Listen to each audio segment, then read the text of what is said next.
What's going on, guys? It's your boy MOT, and in this video I will be covering on 8 things that I like about the UMIDIGI S2 Pro and 8 things that I do not like about this phone. So let's get started. I like the fact that this phone comes with a black phone case, and I can show it to you guys.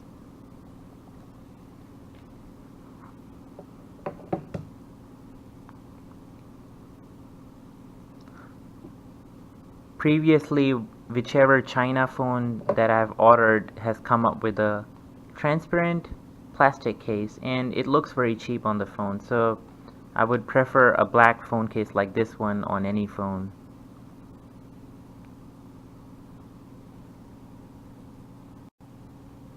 I do not like the sharp TDDI in-cell display on this phone, and the reason for that is that before this phone I had the iPhone U Pro, which I also have it with me right now, and the display on the iPhone U Pro looks a lot more vibrant to me. And as soon as I had the UMIDIGI S2 Pro, the display looked a lot more dull to me. So for a lot of people this thing would not matter, but if you're coming from a phone with an AMOLED display, this might feel like a little bit of downgrade. It's not a big deal breaker though for this phone.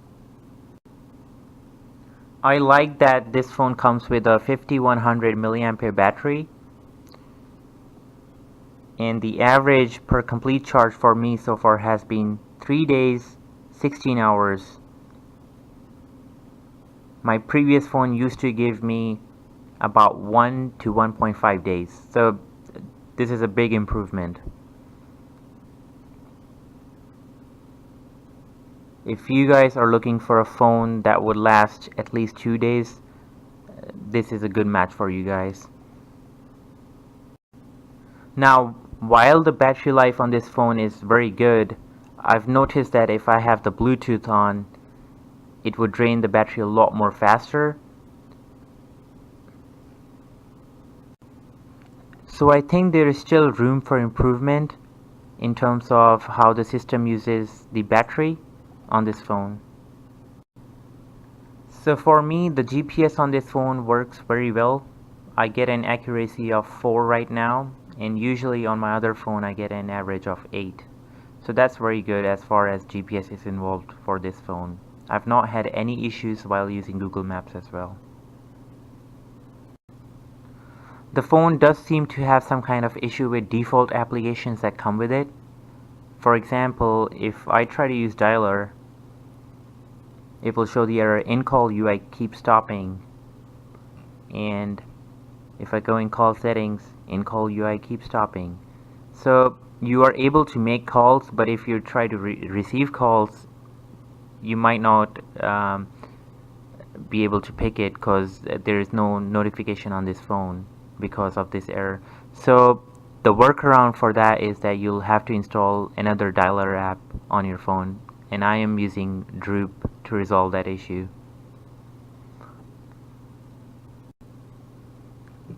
This phone does work on T-Mobile and AT&T, and I can show you guys what bands it supports.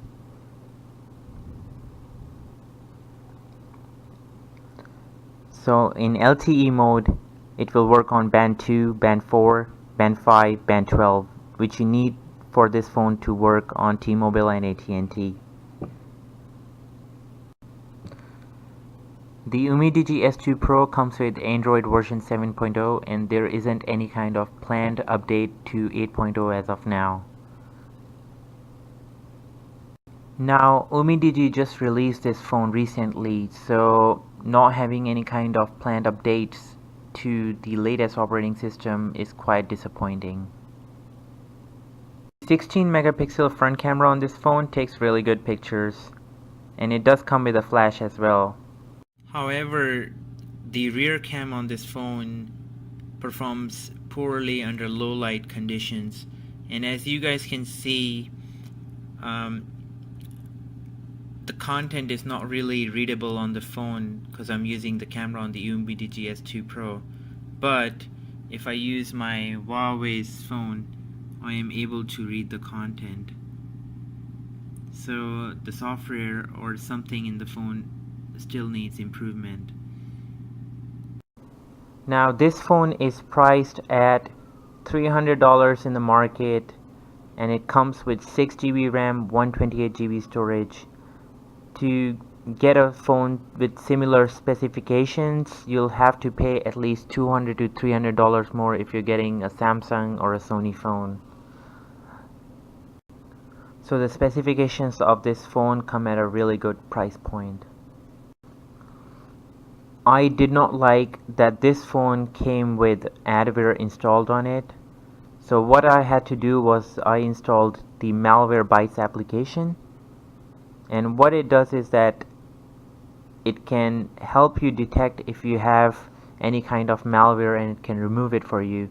But in this case, because it's a system installed malware, what you'll have to do is you'll have to go on UMIDIGI's website and install their basic ROM.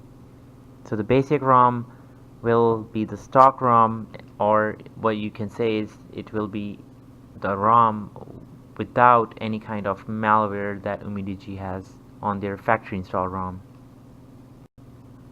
The basic ROM will also improve performance on your phone.